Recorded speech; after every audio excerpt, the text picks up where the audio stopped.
বিয়ের পর আমি আমার স্বামীর টাকায় লেখাপড়া করি, এটা আমার শ্বশুর শাশুড়ি কখনোই চাইতেন না। কিন্তু আমার স্বামী আদনান আমাকে পড়ালেখা করায়, এটা আমার শাশুড়ি কেন জানি মেনে নিতে পারেন না। সুযোগ পেলেই আমার পড়াশুনো নিয়ে কটু কথা শোনাবে, আমাকে সবার সামনে অপমান করবে।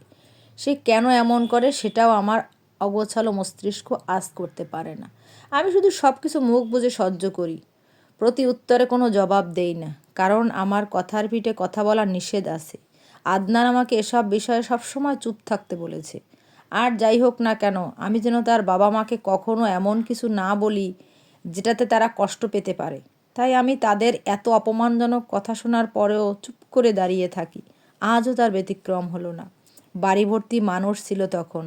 আমি ভার্সিটি থেকে বাসায় এসেছি কেবল। আমাকে দেখেই আমার শাশুড়ি সবার সামনে আমাকে উদ্দেশ্য করে বলল, ওই যে আমাদের মডার্ন বউ চলে এসেছে। বিয়ের পরেও নাকি তার লেখাপড়া করতে হবে। ক্লাসে না গেলে নাকি তার পেটের ভাত হজম হয় না। নিজের চেহারাটা বাহিরের সবাইকে দেখাতে হবে। আমার ছেলে কি দেখে যে এই মেয়েটাকে ঘরে নিয়ে এসেছিল, আমার মাথায় ধরে না। আমি দাঁড়িয়ে দাঁড়িয়ে কথাগুলো শুনছিলাম। অনেক ইচ্ছে করছিল কথাগুলোর জবাব দেই, কিন্তু আদনানের সেই কথাটা মনে পড়ায় কিছু বলতে পারলাম না। আমার শাশুড়ি আবারও যখন বলল, দুপুরে রান্না করবে কে? বাড়ির সবাই যে না খেয়ে আছে সেদিকে কি কারো খেয়াল আছে? আমরা তো কলেজে যাওয়ার জন্য কাউকে বউ করে আনিনি, রান্নাবান্নাও তো করতে হবে। আদনান দুপুরে লাঞ্চ করতে এসে ফিরে গেছে। আমার ছেলেটা টাকাতেই তো ভাত কাপড় পাচ্ছ, লেখাপড়া করছো। আমাদের কথা না হয় বাদই দিলাম, তোমার স্বামীকেই না খাইয়ে রাখলে। আমার কথাগুলো সহ্য হলো না। মনে হলো ভিতরটা ছিঁড়ে ছিঁড়ে যাচ্ছে। আমি আর আদনানের কথাটা মনে রাখলাম না। আমি প্রথমবারের মতো আমার শাশুড়ির মুখের উপর বললাম, আপনি চাইলেই তো রান্না করে খাওয়াতে পারতেন আপনার ছেলেকে। এতই যদি দরদ থাকতো তাহলে রান্না করে খাওয়াতেন। আপনার মেয়ের জামাই আসলে তার ঠিকই রান্না করে খুব যত্ন করে খাওয়ান। কত রকমের খাবার রান্না করেন, তার হিসেব থাকে না।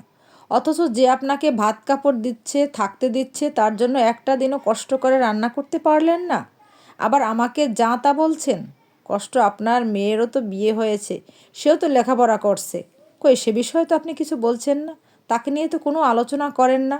আমাকে নিয়ে আপনার এত সমস্যা কেন? আমি আপনার মেয়ে না, আপনার ছেলের বউ। এটাই তো কারণ। নিজের মেয়ে হলে কি এমনভাবে বলতে পারতেন? পরক্ষণেই নিজের গালে থাপ্পড়ের শব্দ শুনতে পেলাম। বেয়াদব মেয়ে! বড়দের সাথে কিভাবে কথা বলতে হয় বাবা মা বুঝি কখনো শেখায়নি? আমার মুখের উপর কথা বলে আদনান আসুক, তারপর তোমার বিচার করব।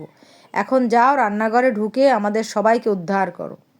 সবার সামনে যখন আমার শাশুড়ি আমার গালে থাপ্পড় মেরে কথাগুলো বলল, তখন নিজের অজান্তেই চোখের কোণে এক ফোঁটা জল অনুভব করলাম।